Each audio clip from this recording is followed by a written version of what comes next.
Eugene Vale, Técnicas del guión para cine y televisión. Nota introductoria.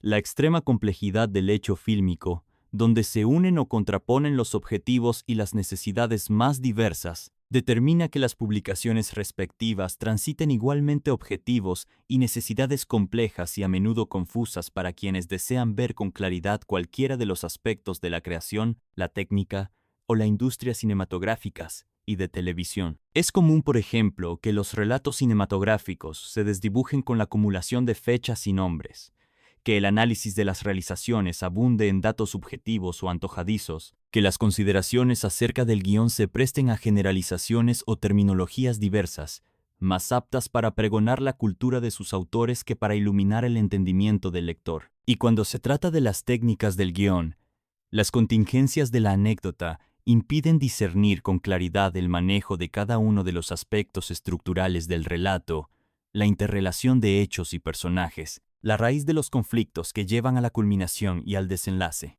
Este libro de Eugene Vale une las virtudes de la claridad expositiva al rigor en el análisis de cada uno de los aspectos de la narración cinematográfica desde un punto de vista específico, desmenuzando la manera en que las acciones caracterizan a los personajes, sus motivaciones, sus objetivos, la noción de conflictos y lo que Stanislavski llamaría superobjetivo. No es fácil encontrar textos útiles en estas áreas de la creación. Este libro es uno de ellos, y permitirá enriquecer el conocimiento de quienes se interesan en el guión, estudiantes, analistas y espectadores.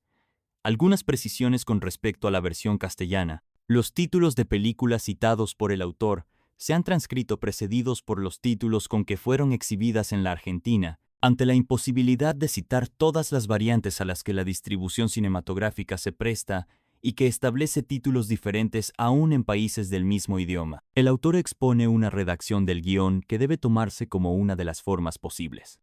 Otra, por ejemplo, es la clásica que divide la página redactada en dos columnas verticales, la izquierda, correspondiente a la descripción de la imagen, y la derecha, a la de los sonidos y diálogos correspondientes.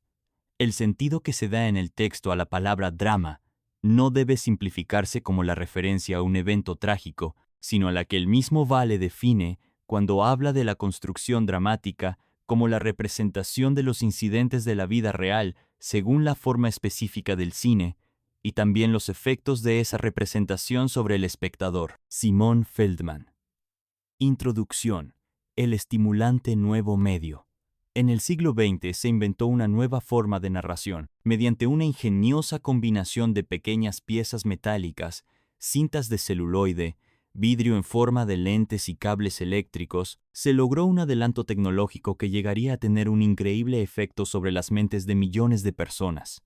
En comparación con otras formas artísticas, el origen de la película es singular. A diferencia de las exhibiciones teatrales medievales que se realizaban en las escalinatas de las catedrales, o de las comedias de Molière, representadas en el Palacio Real, las películas surgieron en primitivas salas de entretenimiento. El cine nació cerca de una galería de tiro al blanco y creció en la vecindad de un bar. A su alrededor, practicaban sus antiquísimos trucos acróbatas y vendedores de tarjetas sexuales, hechiceros y encantadores de serpientes, payasos y hombres forzudos. Desde su nacimiento, debió enfrentarse a muchos obstáculos. Necesitó todo el vigor de su fuerte naturaleza para sobrevivir.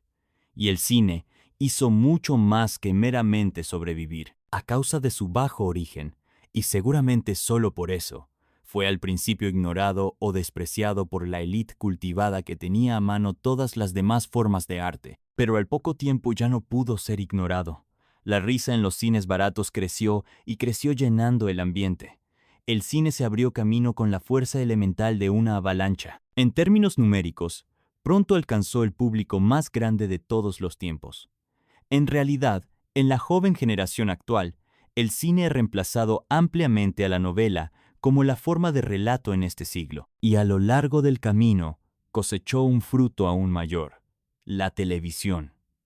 Este descendiente no solo captó aún más espectadores, sino que los convocó simultáneamente por toda la nación, en tanto que las películas cinematográficas viajaban gradualmente por territorios dispersos. Un espectáculo de televisión podía ser visto en una hora por 50 millones de personas. Hay otras diferencias entre el cine y la televisión que también examinaremos en este libro, pero, en esencia, ambos son tan similares en sus técnicas que son intercambiables en la mayoría de sus aspectos. Esto es más real desde que la duración de los shows de televisión se incrementó de 30 minutos a 1 hora y de 90 minutos a 2 horas, es decir, a la duración promedio de una película argumental. Para diferenciar las películas hechas directamente para las redes de televisión de las hechas para las salas cinematográficas, la jerga de Hollywood las describe como películas de TV movies, o películas de cine, movie movies. Sin embargo, esta diferenciación va disminuyendo, ya que películas de ficción hechas para la venta a las cadenas de televisión se realizan para ambas pantallas, la grande y la pequeña, y con actores que tienen atracción televisiva. Más allá de esto, la televisión ha extendido con éxito la duración de las miniseries de 6 a 12 horas, que se proyectan en noches sucesivas. Comúnmente se las llama teleseries, pero a pesar de todas estas innovaciones, el cine y la televisión son solo canales adicionales para la antigua comunicación entre el narrador y sus oyentes. Desde los tiempos prehistóricos, cuando el primitivo cazador describía su cacería ante el fuego, la profunda necesidad humana de participar en las experiencias ajenas hizo reunir a las gentes en torno del narrador. Los primeros hombres solamente conocían sus propias vidas y las de los pocos de su clan, que eran prácticamente iguales. Gradualmente, esta visión se fue ampliando. Pueblos que tenían distintas experiencias vitales empezaron a encontrarse.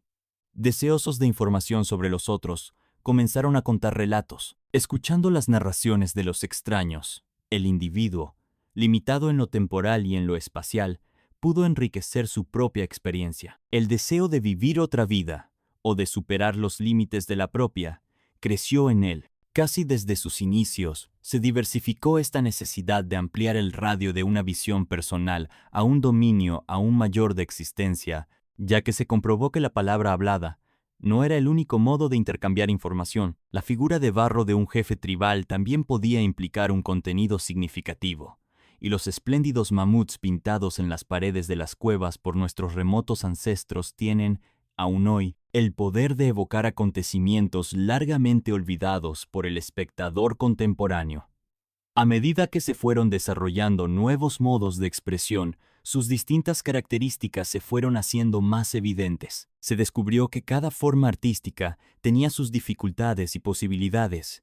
Cada una imponía demandas sobre su contenido y ejecución. La tragedia griega, dramatizando el asesinato de Agamenón, logró prolongar el suspenso en la sucesividad del lenguaje, pero el escultor tuvo que lograr la tensión en las figuras simultáneas y congeladas de la soberbia estatua de Laoconte. A lo largo de los siglos, los creadores fueron perfeccionando, explorando y expandiendo los requerimientos de cada forma de arte. Grandes pensadores, desde Aristóteles hasta George Bernard Shaw, examinaron las potencialidades y limitaciones dramáticas.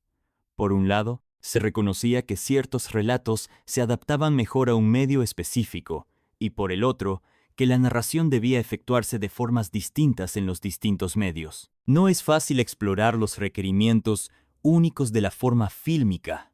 Podría decirse que son mucho más complejos que los del teatro. Sin embargo, a los dramaturgos griegos Esquilo, Sófocles y Eurípides les llevó muchos años desarrollar la obra desde el simple coro hasta su forma más elevada, y solo algún tiempo después Aristóteles formuló sus principios dramáticos. Comparado con el lento desarrollo de la obra teatral, el cine ha dado pasos enormes desde su invención. En los primeros decenios, un grupo de trabajadores entusiastas se conmovía ante cada nuevo descubrimiento sobre la naturaleza de este nuevo arte. Exploraron las posibilidades de expresión inherentes al decorado, al accesorio y al objeto. Descubrieron el primer plano, el carro o traveling. Inventaron la película sonora. La mayoría de estos descubrimientos concernía la forma de la película, en tanto que el modo real de escribirla permanecía en un estado de continuo desarrollo. Los conceptos dramáticos que surgieron de la nueva forma no están en absoluto petrificados. Los mejores creadores del cine siguen en la búsqueda y experimentan. En realidad, lo que hace tan estimulante a este nuevo medio es que no ha llegado a su forma final, sino que aún continúa progresando. Mientras el niño travieso que el cine representaba llegaba a su mayoría de edad, el teatro legítimo y la novela, descendientes de nobles antepasados con una sagrada tradición, declinaban marcadamente. En la actualidad, el vigoroso advenedizo y los empobrecidos aristócratas parecen haberse encontrado en un mismo nivel. Si continúan en sus direcciones contrarias, el recién llegado pronto los sobrepasará. Es mucho más sorprendente, por ello, que durante largo tiempo, el joven titán careció de la necesaria confianza en sí mismo como para creer en su propia creatividad. Seguramente se podía haber esperado que esta vital y muy bien dotada industria atrajera o desarrollara sus propios narradores durante su floreciente crecimiento, pero en lugar de ir directamente a los autores o dramaturgos cuyos originales se publicaban o representaban con éxito en Broadway, la industria cinematográfica adquiría de segunda mano su literatura. En lugar de confiar en material directamente concebido para la pantalla, el medio más poderoso, influyente y rico que el mundo ha conocido, adaptó libros y obras. Paradójicamente, el gigante de celuloide prefirió pararse sobre pies de papel prestado. Esa timidez incongruente fue más desconcertante, porque tales transferencias de contenido de una forma a otra son únicas en la historia de la creatividad. Jamás un compositor compró y adaptó una estatua como material básico, una sinfonía, ni un poeta halló ventajoso desarrollar una épica de la pintura. ¿Por qué, entonces, la industria cinematográfica, con fuentes tan amplias como para empequeñecer las de los mecenas y Medici del pasado, insistió en comprar sus copias a sus mucho menos opulentos hermanos? Ciertamente, no se puede hallar la respuesta en el desdén de los mayores talentos a dedicarse a un medio que llega a enormes auditorios. La inmensa variedad que el film entrega a la imaginación creativa es maravillosamente estimulante, y los escuadrones de técnicos que provee superan las mayores esperanzas de cualquier arquitecto renacentista. Pero el costo resultante es lo que impide el entusiasmo de los creadores más fértiles, financistas y banqueros, habituados a exámenes intensos y profundos de balances, se desconciertan ante las impredecibles características de semejante producto. De dos películas que cuestan cada una $10 millones, una puede llegar a reportar un beneficio de 10 veces esa cantidad y la otra a perder la mitad de la inversión. Es natural que en una industria que se encuentra afectada por muchos factores volátiles, la búsqueda de posiciones seguras haya llevado a la confianza fútil en los éxitos ya acreditados. Para justificar la resistencia material fílmico original, se daban excusas como la seguridad derivada del trabajo probado y prevendido. Ante un examen cuidadoso, estos dos argumentos se muestran insuficientes. La experimentación en un medio diferente es poco válida como para inspirar confianza. Un motor que puede haber demostrado su excelencia en un Volkswagen fallará totalmente en un ómnibus Greyhound. Del mismo modo, las disecciones psicológicas de una novela popular o el confinamiento estático de un drama cortesano, aunque con éxito en sus propios medios, no garantizan el mismo éxito en la gran pantalla de Cinerama o en cualquier película.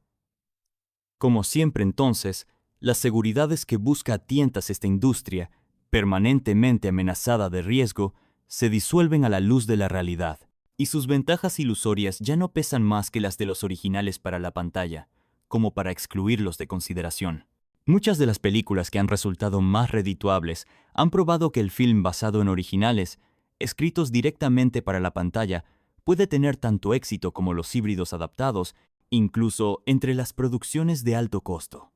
Considerando el predominio de películas basadas en material de otras fuentes, el récord de los originales es en verdad muy bueno.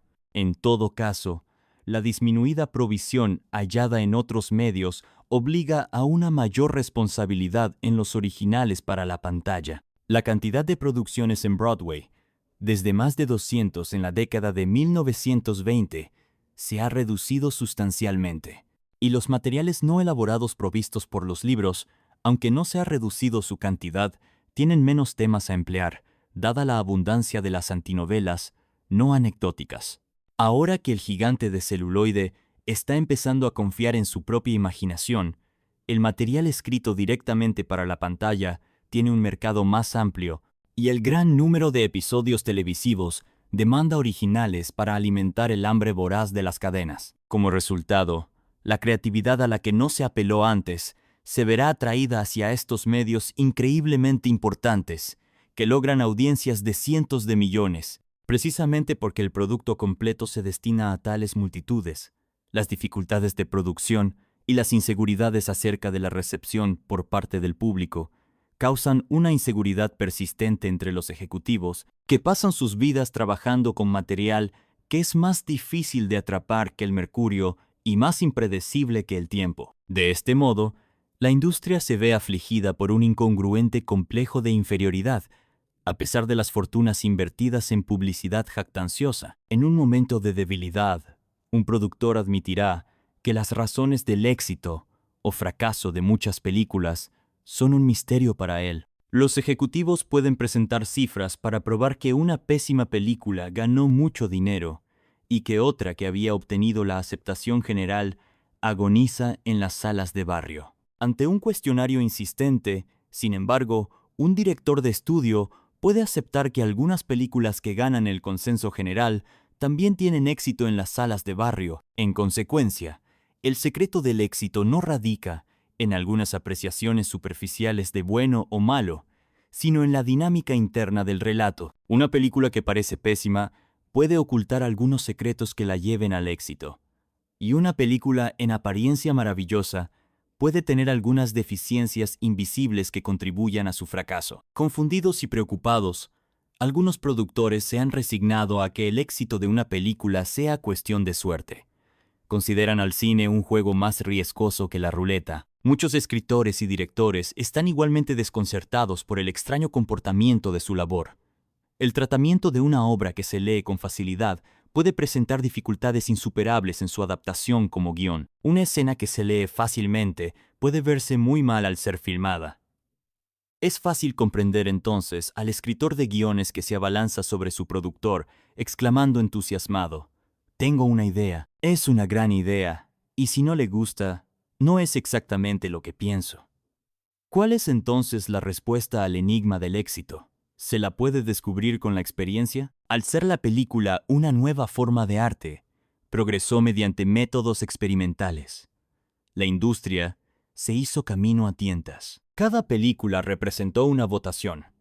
El público puso su voto afirmativo o negativo y la industria descartó o desarrolló técnicas según sus éxitos. Pero este procedimiento de ensayo y error no pudo iluminar adecuadamente los procesos internos del medio cinematográfico, pues existen muchísimas otras variables implicadas en la aceptación de una película por parte del público. ¿Cómo podemos aprender a mirar a través de la superficie y ver lo que pasa debajo? Cuando uno lee las obras dramáticas de Shakespeare, encuentra una cantidad de palabras sobre papel blanco. Estas palabras fueron ordenadas de un cierto modo hace 4 siglos. Hoy todavía tienen el casi increíble poder de hacernos llorar en ciertas partes y reír en otras. Por haber sido ordenadas de modo que contienen estímulos emocionales, producen el efecto de hacernos sentir simpatía u odio, de llenarnos de pena u horror.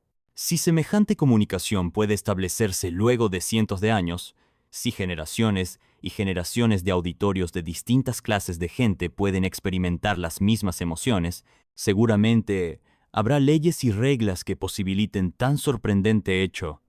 Y si hay leyes y reglas, es probable que haya artesanos que las dominen. De hecho, cuando consideramos las creaciones de algunos de los mejores guionistas y directores, vemos que tienen una trayectoria muy consistente. Esta constancia prueba que ellos no son meramente afortunados, ni tampoco su éxito puede explicarse solo por su talento. No, la calidad invariable de su obra también es el resultado de un profundo conocimiento del cine y la televisión. Con frecuencia se pregunta si es posible aprender a escribir. La respuesta tiene 2 partes. El talento es requisito previo, pero la persona talentosa puede y debe aprender a escribir. En realidad, el grado de talento que uno posee no puede determinarse hasta que la pericia favorece su expresión. Pongámonos a explorar la misteriosa dinámica de estos fascinantes medios. y en nuestro camino podremos escuchar el consejo dado por el magistral de la Croix a un brillante joven pintor. Primero aprenda a ser un artesano. No le impedirá ser un genio. Parte 1. La forma. En los primeros tiempos de la invención del cine, una sensación de júbilo hizo suponer que esta forma libre de narrar era un arte de ilimitada libertad. Se podía ir a todas partes con la cámara, se podían traer vías férreas a la pantalla, filmar batallas, barcos, minas de carbón, hacer películas largas o cortas, adaptar novelas, obras de teatro y cuentos, epopeyas y dramas. En escasas oportunidades se reconocía que el cine podía tener su propia forma, imponiendo sus propias restricciones artísticas a la imaginación del creador. Al igual que un libro sobre la escritura de obras de teatro tiende a ser una complicación de hechos que se fueron resumiendo durante cientos de años de reunir y analizar obras, un libro sobre cómo escribir guiones debe ocuparse de encontrar los hechos. Uno de ellos mira hacia el pasado y el otro hacia el futuro. El método apropiado es, entonces, una investigación pragmática. En consecuencia, nos proponemos empezar desde el principio e ir procediendo sistemáticamente a través de todo el material. Descartamos todos los aforismos y pensamientos fragmentarios. No daremos nada por sentado, aun cuando haga ya mucho tiempo que se lo esté practicando. En lugar de hacer afirmaciones sobre la base de la experiencia, trataremos de hacer deducciones y probarlas. Además, nos abstendremos de exponer teorías estéticas. No es propósito de este libro explicar qué escribir, sino cómo hacerlo. Nos referimos al contenido del relato solo hasta donde esté limitado o condicionado por las características del cine. Los intentos de recetar teorías artísticas generales suelen fracasar, que probablemente son opiniones personales, sujetas a los variables humores del tiempo. Además, frustran la imaginación creativa del escritor. De hecho, no se busca inhibición alguna mediante la exploración de las leyes dramáticas que dominan este medio tan fluido. Para iluminarlas con mayor claridad, podemos enfatizar una regla específica, sin enumerar en cada caso las posibles excepciones que la libertad creativa le permite al escritor individual, y luego de definir un término, no seguiremos repitiendo continuamente todas sus aplicaciones o requisitos. Por ejemplo, narrar significa más que desarrollar una mera trama. Una obra de Chekhov desarrolla un relato sobre sus personajes sin necesidad de lanzarlos a través de una serie de incidentes con suspenso. Del mismo modo, cada realizador puede dar a su guión un estilo distinto según su propia visión artística, pero cada uno de esos tratamientos contendrá el esqueleto de una construcción dramática. Si bien es cierto que muchos escritores experimentados crean sin pensar en alguna teoría, ello no significa que su obra no incluya los elementos de la estructura. Alguien que quiera aprender un idioma debe aprender su gramática. Alguien que sabe un idioma lo habla de acuerdo con lo indicado por su gramática, aunque no sea consciente de ello. Y el dramaturgo experimentado puede romper de hecho las reglas de una gramática para caracterizar, por ejemplo, el diálogo de un campesino iletrado. No hay duda de que innovadores como Ingmar Bergman, Fellini, Kurosawa y Buñuel tienen un sólido basamento en las técnicas fundamentales, aunque elijan descartar algunas de ellas para lograr efectos originales. ¿De qué modo, entonces, difiere el guión de otras formas de expresión? Suponga usted que su mente ha sido estimulada por un relato atrayente que casi exige que se la convierta en película. ¿Cómo se las arregla usted para organizar los contenidos, todavía informes en la mejor adaptación posible a este nuevo medio? Para aprender cómo lo han hecho otros, usted podría ir al cine de su barrio. Y mientras ve cómo se desarrolla la película, observe no solo sus propias reacciones, sino también perciba que los espectadores a su alrededor están respondiendo a lo que ven en la pantalla. El escritor del guión puede haber deseado que usted experimente suspenso, o tristeza, o compasión, o puede haber intentado hacerlo reír. Usted puede conformarse sin saber inmediatamente por qué, pero a veces usted puede reír en una escena que se supone triste o aburrirse en una secuencia alegre. Además, usted puede tener muchísimas reacciones no buscadas por el escritor. Puede sentir que la película no lo conmueve, Pueden interesarle algunas partes o puede cansarse mucho hacia el final de una película que en realidad es corta. Y luego de irse del cinematógrafo, puede tener una amplia variedad de sentimientos, desde la satisfacción hasta la insatisfacción, desde la tensión hasta la relajación, desde la alegría hasta la depresión. Puede sentir que lo han estafado o embaucado. Puede pensar que fue echado antes de que su interés se extinguiera. Puede tener la impresión de estar frustrado. ¿Por qué fracasó el escritor causando las reacciones no deseadas? ¿Y tuvo éxito en otros aspectos de pura casualidad? Usted puede estar tentado de llegar a la conclusión, junto con muchos realizadores experimentados, de que esas películas ingobernables son creaciones absolutamente impredecibles e incalculables. La verdad es lo contrario. En los próximos capítulos trataremos de analizar los motivos de ciertas reacciones del espectador. Encontraremos que las provocan determinadas causas y que estas causas tienen siempre los mismos efectos. La constancia de este comportamiento puede generalizarse en leyes dramáticas. Al volver a casa luego del cinematógrafo, usted está ansioso por sentarse frente a su máquina de escribir, porque ciertamente puede hacerlo mejor que el escritor de la malísima película de vaqueros que acaba de ver. Así que ajusta la hoja en blanco en la máquina, totalmente lista para escribir, fundido de apertura en el rincón superior izquierdo. Pero antes de tipear las primeras letras, duda al elegir la mejor escena inicial. Quizá ninguna de las que le vienen a la mente le resulte lo suficientemente buena como para retenerla. O quizá varias posibilidades le gusten por igual. Entretanto, la duda se prolonga más de lo que usted esperaba, y la página sigue en blanco. Afila un lápiz, luego dos. Revisa la cinta de la máquina que se encuentra en inmejorables condiciones. De repente, lo inspira el recuerdo de una gran película que una vez vio. Poco a poco, la comparación con su propio comienzo lo va dejando más dubitativo que antes y la página sigue en blanco. En vez de sentirse abatido, sea amable con usted mismo. Permítase un recreo, no trate de arrojarse directamente hacia la obra total. Considere la película completa que acaba de ver el resultado de muchos pasos intermedios. Después de todo, usted no intentaría saltar al piso más alto de un rascacielos. Es más probable que usted entre al edificio, cruce el pasillo y luego suba piso por piso, ya sea por ascensor o a pie. Intentar el salto no lo llevaría a ninguna parte. La escalada laboriosa y lenta con seguridad lo llevará a lo más alto.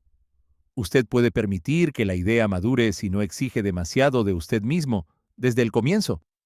Lo desarrollará por pasos, desde la sinopsis hasta el guión, y a cada etapa progresiva tendrá oportunidad de darle forma y perfeccionarla. El paso de un bosquejo al siguiente ya no estará fuera de sus posibilidades. Ahora puede dar rienda suelta a su imaginación, ya que no existe el temor de que sus primeros conceptos sufran la crítica áspera. Luego habrá mucho tiempo para mejorar y suprimir partes. De hecho, cuanto más se acerque su trabajo a la forma final, más entrarán en juego sus facultades críticas y ganarán con respecto a la invención espontánea que usted permitió que fluyera por sobre los diques en los primeros pasos. La mayoría de los grandes artistas balancearon sus energías creativas con una capacidad de autocrítica destacable. Sin ella, sus mejores proyectos se han disipado. Pero durante el proceso creativo la crítica no debe ser demasiado severa muy pronto. Si se libera simultáneamente el reflejo inhibitorio, a menudo por temor a la desaprobación o el ridículo, tendrá un efecto de ahogo. Así que permítase a usted mismo el goce de las fantasías e imágenes iniciales, sabiendo perfectamente que luego tendrá que darles forma o corregirlas, y de repente el papel blanco de su máquina de escribir ya no estará en blanco. En vez de escribir fundido de apertura, usted puede anotar: lo que tengo en mente es el relato de un niño con problemas que se dirige a... ¿Para hacer qué? Como en un juego de palabras cruzadas, usted lo completará con su propia respuesta, y de cada respuesta verá que surgen nuevas preguntas. Al resolver las exigencias de claridad, no solo ganará peso la idea esquemática del relato con lo que empezó, sino que terminará con más material del que puede usar. Sin embargo, es más fácil de encarar el exceso de material que el pavoroso vuelo de la página en blanco. Aquí está, entonces, la trama de este libro. Una persona quiere saber cómo escribir un guión. Y la primera pregunta que hace es, ¿qué es una película? Definiciones. ¿Qué es una película? La película es básicamente una historia contada a un auditorio mediante una serie de imágenes en movimiento. Esta definición nos permite distinguir tres elementos. 1. El relato, es decir, lo que se cuenta. 2. El público, es decir, a quién se le cuenta. Tercera, la serie de imágenes en movimiento, es decir, los medios a través de los cuales el relato es contado. La novela o la obra teatral también hacen relatos. ¿En qué se distinguen de la película? Durante años esta diferencia fue un problema muy discutido. Puesto que las tres pueden contar los mismos relatos, la variación no puede estar en lo contado. Ni tampoco puede deberse al auditorio la diferencia, porque el ser humano al que se le hace la narración puede ser el mismo en los tres casos. En consecuencia, la diferencia debe estar en la forma, pero ya que la manera en que se presenta el relato difiere, no todos los temas se pueden narrar de todas las formas. Nuestra tarea inicial es entonces comenzar modestamente con un examen de las características físicas, pues ellas determinan los medios por los que la película se expresa a sí misma. De estos medios de expresión podemos pasar a la forma en que la película puede contar su relato y a los efectos que esta forma tiene sobre el auditorio. Y para terminar, podemos investigar la calidad del tema de ese relato con respecto a sus posibilidades de expresión y al público al que está dirigido. Estas consideraciones nos llevan a dividir este libro en tres partes. La primera parte es la forma. Su propósito es investigar las características físicas del cine en relación con sus medios de expresión. La segunda parte, el relato, investiga el contenido del material de la narración y la aplicación práctica de todos nuestros hallazgos al guión de la película. Y la tercera parte, la construcción dramática, que no solo examina el modo en que se deberían representar los incidentes de la vida real según la forma específica del cine, sino también los efectos de esta representación sobre el espectador. Primero, el lenguaje del cine y la televisión. El único propósito de cualquier idioma es decir algo. Se pueden desarrollar de modo artístico el estilo, el ritmo, la belleza en el ordenamiento de las palabras. Sin embargo, el idioma nunca es autosuficiente, sino que está al servicio de lo que se dice. En consecuencia, el lenguaje cinematográfico no debe juzgarse solo por sus valores estéticos, sino también por el servicio que presta a la narración. El lenguaje cinematográfico no es el objetivo final. El objetivo final es el relato. El mejor uso posible del lenguaje cinematográfico no es el juego artístico con los medios del cine, sino el relato del contenido de la mejor manera posible. Todos los otros esfuerzos pueden compararse a la interesante, aunque sin sentido, combinación de palabras de Gertrude Stein, o al balbuceo de un idiota cuyas palabras no tienen sentido y, por lo tanto, no son lenguaje. Investigaremos el lenguaje cinematográfico desde el punto de vista de su expresividad. Su belleza radica en el perfecto cumplimiento de su labor, el espacio.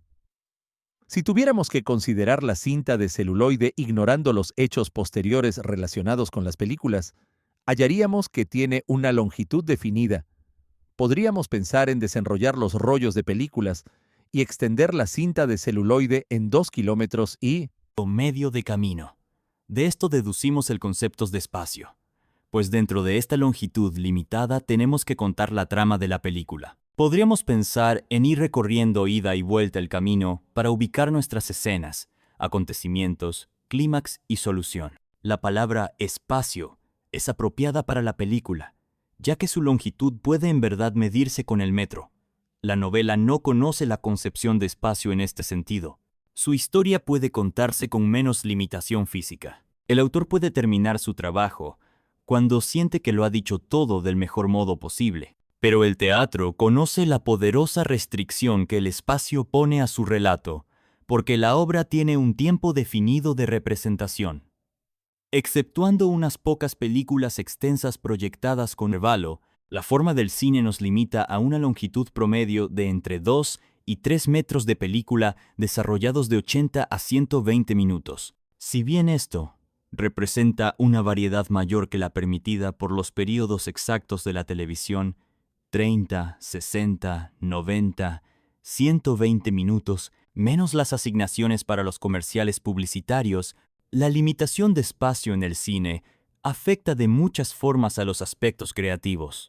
Ya sea nuestra historia corta o larga, ya queramos terminarla antes o después, no podemos ajustar la duración de la película a la duración del relato, sino que debemos ajustar la duración del relato al espacio disponible. Así que el espacio se convierte en el primer factor determinante de nuestra elección del material narrado. Además, el espacio nos impone una de las exigencias esenciales del cine, la economía, al contar determinado relato. No importa cuánto esté dispuesto a gastar un productor en la realización de una película, sus escritores están forzados a economizar palabras porque el espacio que se les otorga sigue siendo limitado. Pueden concebir decorados costosos, pero su literatura debe continuar siendo económica, porque los límites de tiempo no son tan variables como los costos. De modo que el escritor tendrá que planear con sumo cuidado sus 2 o 3 kilómetros de espacio. Cuanto más tenga para contar, más ahorrativo debe ser en el uso del metraje, dentro del cual debe completar su relato. La concepción del espacio no solo concierne al escritor del guión, sino que también afecta al espectador. Por necesidad, toda la película se desarrollará en una sola oportunidad ante el espectador y de forma ininterrumpida. El espectador no puede tener una pausa para descansar. Así que el relato debe ser tal que el espectador no se canse, pese al hecho de tener que absorberlo en su integridad. Ni tampoco puede el espectador detenerse a considerar algunos pasajes si para él no están claros. La trama se desenvuelve inexorablemente. Ni puede releer ciertos pasajes que presentan dificultades de comprensión. La película. En los comienzos, la película consistía en una cinta de celuloide en la que se registraba la fotografía. Esta era la película muda. Con la invención del cine sonoro, se agregó una segunda banda, paralela a la primera. Esta banda registraba el sonido. Juntas, relatan la película al auditorio. Juntas contienen los medios de expresión. Para encontrarlos podemos preguntar qué vemos en la película y qué oímos en el sonido. Es bueno que el cine mudo se haya inventado antes que el sonoro. El que los cineastas pioneros tuvieran que progresar sin sonido nos enseñó que podíamos progresar sin la ayuda del diálogo. Ayudado por unas pocas leyendas, el cine de los comienzos pudo hacer inteligible un relato silenciosamente. En consecuencia, los medios de expresión que yacen en la cinta filmada alcanzan la expresividad suficiente para narrar. Esto es mucho más sorprendente si pensamos en lo difícil que se nos haría entender una obra teatral sin diálogo. La cámara registra decorados, accesorios, objetos y actores, y estos elementos se pueden mostrar bajo luces diversas. Exceptuando algunas leyendas, la película muda no tenía otra forma de expresión. Por lo tanto, estos elementos eran capaces de revelar la información suficiente. Los mismos elementos existen en la novela y en el teatro, pero no son capaces de revelar suficiente información. La explicación es que la novela no puede representarlos pictóricamente. Y en el teatro la cantidad de estos elementos es menor que en el cine. Por ejemplo, la cámara nos muestra muchos más escenarios de los que vemos en la obra teatral. La diferencia numérica es tan considerable que el decorado se convierte en una parte autónoma que se debe estudiar por separado. Dado el mayor número de decorados en el cine, también tenemos un mayor número de accesorios. Además, el primer plano, mediante la ampliación del detalle, da al decorado una importancia mayor que en el teatro. También los objetos se ven en acción, un tren que pasa, un avión que se estrella o un río que desborda. El escenario teatral presenta las acciones de los hombres, en tanto que el cine presenta acciones de hombres y de objetos. E inclusive, el actor gana importancia en el cine. Primero porque se lo puede ver en acciones y reacciones irrepresentables en el teatro, y segundo porque el primer plano revela con claridad su expresión, que apenas es visible para el espectador de teatro que se encuentra separado del actor por una cierta distancia. Aunque el decorado, el accesorio, el objeto y el actor existen en la novela y en el teatro, Todos ganan nuevo valor e importancia en el cine debido a su forma específica. La diferencia es tan grande que aún novelistas y dramaturgos experimentados deben examinar con cuidado sus nuevas posibilidades para la presentación de información antes de adaptar su material para la pantalla. El decorado. Por decorado entendemos comúnmente las paredes de una habitación. Pero en el cine debemos ampliar esta concepción. Debemos definir al decorado como cualquier clase de ambiente o trasfondo. Puede ser una sala de estar, una cadena de montañas o los espacios amplios y abiertos. La importancia del decorado resulta de su conexión con el sitio o lugar. El decorado puede revelar que estamos en un sauna, una biblioteca o un dormitorio. Por eso nos da una importante cantidad de datos. Aún más, el decorado de una sala de estar puede ser lujoso o sencillo, feo o hermoso, antiguo o moderno. Puede de ese modo revelar riqueza, buen gusto e inclusive sugerir cuándo se lo construyó. El accesorio. El accesorio puede ser parte del decorado o del actor. En ambos casos revela una caracterización. Si vemos verduras en canastos, el decorado está caracterizado como mercado. Si vemos vestidos de noche expuestos en una vitrina, el comercio está caracterizado como de venta de ropa femenina. La calidad de los vestidos puede caracterizar al negocio como formal o para jóvenes. Si los accesorios son parte del actor, ayudan a caracterizar su personalidad. Un hombre que usa anteojos los necesita para ver mejor. O los puede usar para ocultar su identidad. Pero esa es una contradicción y representa un efecto específico. Hay decorados que se relacionan con ciertas acciones. Si vemos a un hombre con una caña de pescar por la calle, deducimos que va de pesca. Una pelota de tenis conlleva la caracterización de un jugador de tenis o de la intención de jugar tenis. Probablemente el accesorio simple más famoso que contenía una caracterización era el rompecabezas en El Ciudadano. Revelaba el aburrimiento en la vida que llevaban los Kane.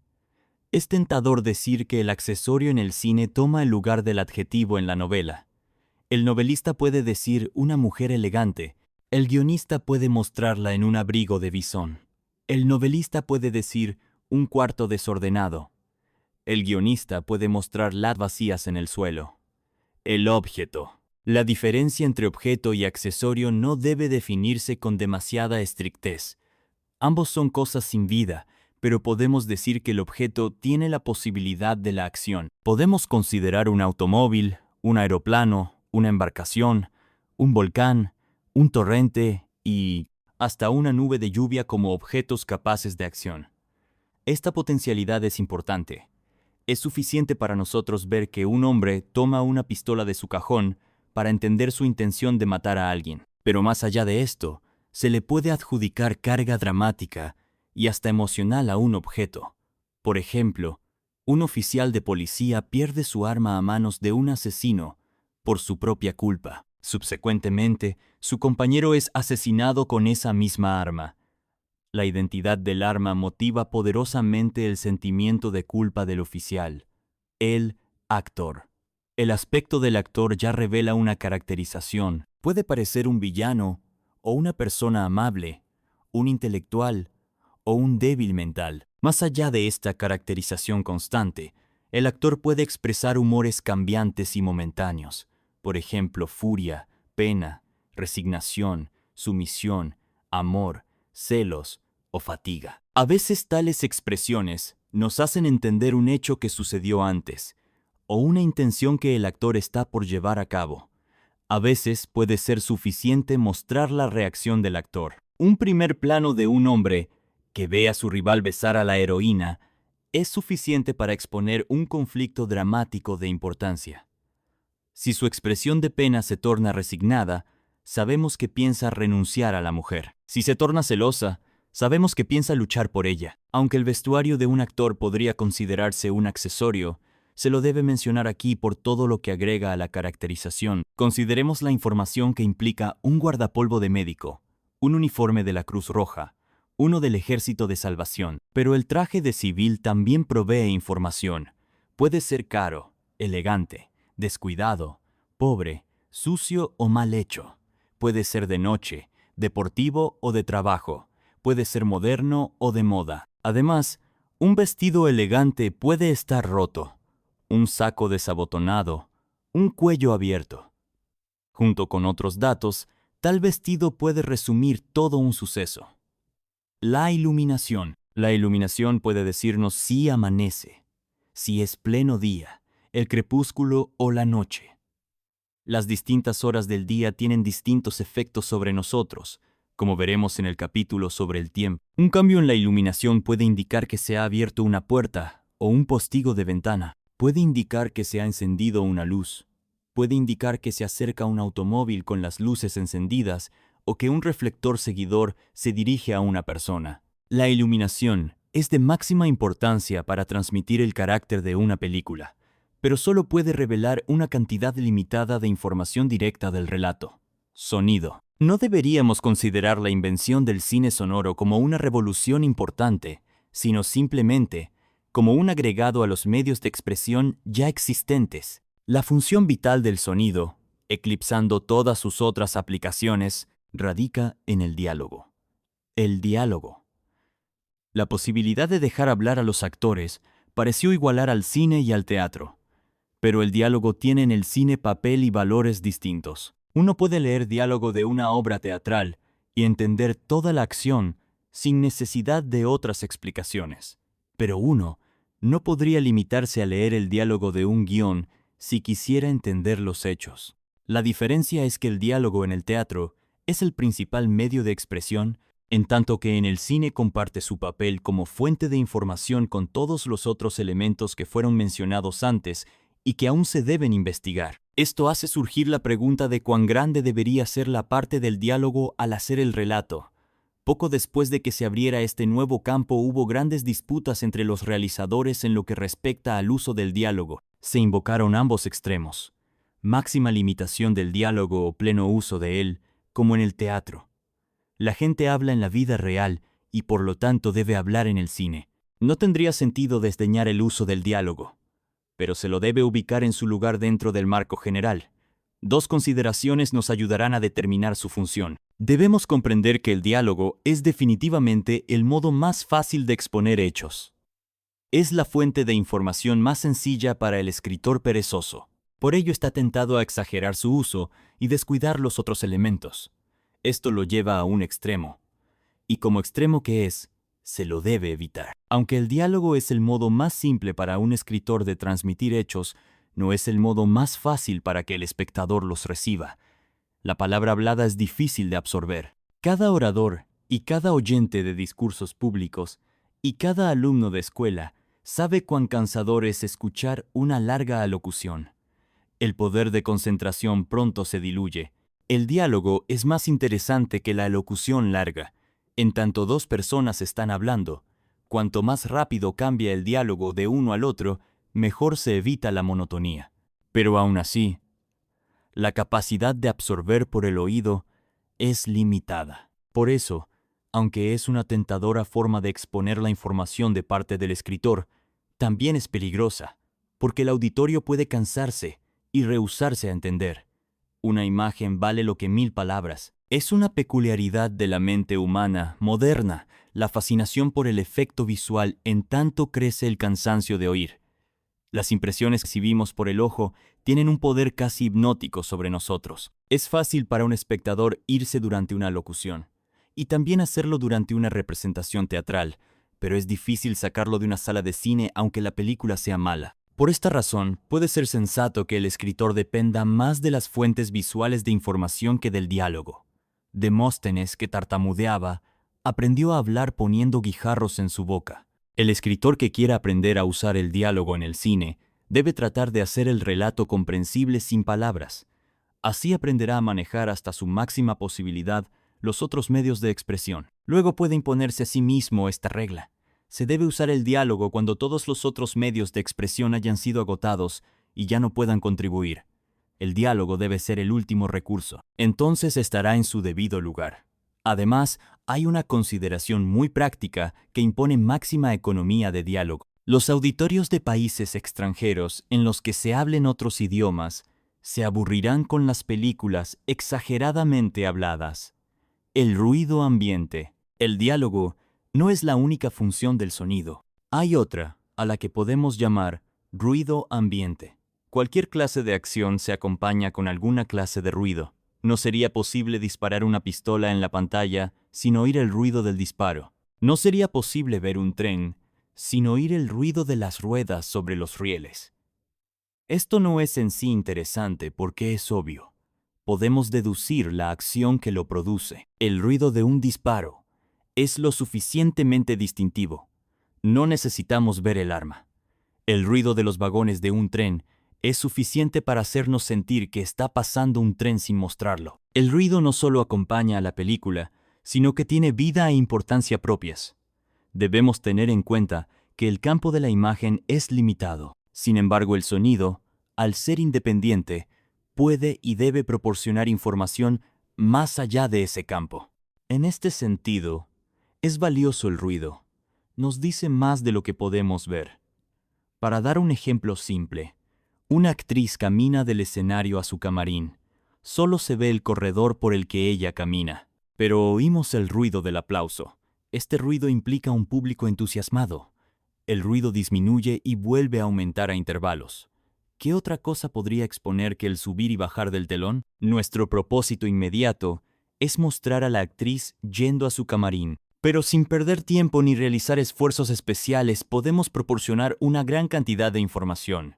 Indicamos que hay un auditorio en el teatro, que está entusiasmado, que la actriz tiene éxito. La comprensión de que el telón sube y baja contribuye a caracterizar el escenario y el teatro. Podemos agregar nuevos elementos si mostramos la reacción de la actriz ante este ruido. Agradecida por el aplauso, cansada de él, triunfante. Así, el sonido resulta valioso para ayudar a la historia sin quitarle espacios. Ayuda a la acción sin demorarla ni obstaculizarla. En La que no quería morir, I Want to Live, Robert Wise probó su uso magistral del medio fílmico mediante el manejo del ruido extrañamente expresivo. Después de que Barbara Graham ha sido condenada, el periodista que la había acompañado abandona la penitenciaría. Mirando hacia atrás, expresa su ira hacia la sociedad cerrando su posibilidad de audición. De repente todos los ruidos de la calle han cesado, y el auditorio ya no oye el clic de la puerta del automóvil al cerrarse, ni el motor que arranca. Una de las funciones más importantes del ruido ambiente es la de la conexión. Las escenas se pueden cortar en distintas tomas, pero el sonido permanece continuo. Mientras nuestros ojos se posan sobre distintos objetos, nuestros oídos siempre oirán los mismos ruidos. Si la lente representa el elemento divisor, el micrófono representa el principio de conexión. Por ejemplo, en la tienda de un sastre podemos tener 10 tomas, cada una mostrando algo distinto. Pero el ruido de la máquina de coser será continuo. El diálogo es un excelente medio de enlace. No importa qué actor esté en la pantalla, el diálogo continúa. Ningún montajista cambiará de una toma a la otra al terminar la línea del diálogo. Pondrá el final de la locución sobre el rostro de la otra persona. Si no lo hiciera, provocaría una interrupción en la acción. También sabe que es peligroso cambiar de toma cuando hay silencio. Se puede cortar y cambiar con libertad la cinta de celuloide que contiene la película. Pero la banda de sonido debe tratarse con delicadeza, ya que es continua. Música de fondo. Una parte integrante de la banda de sonido, aunque no del relato, es la música de fondo. Raras veces se consulta a los compositores para cine cuando se escribe una película. En cambio, se les presenta la película terminada y con la exigencia de componer música que se adapte al relato, procedimiento que no siempre les agrada. El espectador común de cine absorbe la música de fondo de manera inconsciente, sin prestar mayor atención a lo que oye. Al dejar la sala puede ni siquiera recordar el tema principal a menos que un actor lo destaque interpretándolo, como lo hace el pianista en Casablanca. No obstante, la música de fondo contribuye sustancialmente a la presentación del relato. Aunque su presencia apenas penetra el inconsciente del espectador, su ausencia, a veces, se puede sentir profundamente. Hace algunos años, la rama de compositores de la Academy of Motion Picture Arts, Sciences, ensayó el siguiente experimento. Se mostraban secuencias de varias películas. 1. Con su música de fondo. 2. Sin ella. 3. La música de fondo se pasaba sola luego. El efecto fue sorprendente. Al pasarla sin música de fondo, algunas secuencias perdieron gran parte de su significación y expresividad. Cuando se hizo oír al auditorio solo la banda sonora, éste comprendió el contenido del relato aun cuando nada veía. De modo que también se puede considerar que la música de fondo es una fuente de información en el cine. Pero esta información no es directa como la del ruido o la imagen. Podríamos decir que expresa información en una tercera dimensión, es decir, emoción y carácter. En este sentido, tiene un poder cercano a la revelación, si no de los pensamientos, por lo menos del sentimiento de los actores, superando así una de las carencias cruciales de la forma cinematográfica. En Butch Cassidy and the Sundance Kid, la música de Burt Bacharach contribuyó de hecho a la caracterización de los personajes principales. En Rebecca, una mujer inolvidable, Rebecca, John Fontaine camina por los cuartos que una vez fueron habitados por la anterior señora, de Winter. Esta secuencia muda, antes de que se le agregara la música, no era expresiva, pero después de montar la película, la adición de melodías obsesionantes, misteriosas, terroríficas, dio por resultado un efecto sugestivo. La expresión de la emoción y el carácter mediante la música es tan fuerte que puede de hecho proporcionar información sobre el relato. Las películas mediocres abusan con frecuencia de esto. Un trémolo dulce, almibarado de violín indica o delata que de inmediato seguirá una escena de amor. Un hombre se acerca a una casa, caminando sin ninguna premonición, pero el auditorio está informado de que algo horrible va a suceder por un crescendo salvaje, furioso, de la música de fondo. Si estas instancias no revelan las emociones del actor o del auditorio, sino las del director, son equivocadas. Ahora dos ejemplos correctos. Una mujer entra a su casa y encuentra una carta sobre el escritorio. Al abrirla, ve que es de su marido, que murió en la guerra. Antes de que el auditorio conozca el contenido de la carta, unos pocos actes agudos acentúan el sentimiento de sorpresa y conmoción. O bien, un hombre le dice a la mujer que lo ama, que se casará con una muchacha. La cámara se acerca para mostrar las reacciones de ella. Al mismo tiempo, la música se expande a un poderoso crescendo, tanto que ahoga el diálogo del hombre, que en este punto ya no es importante.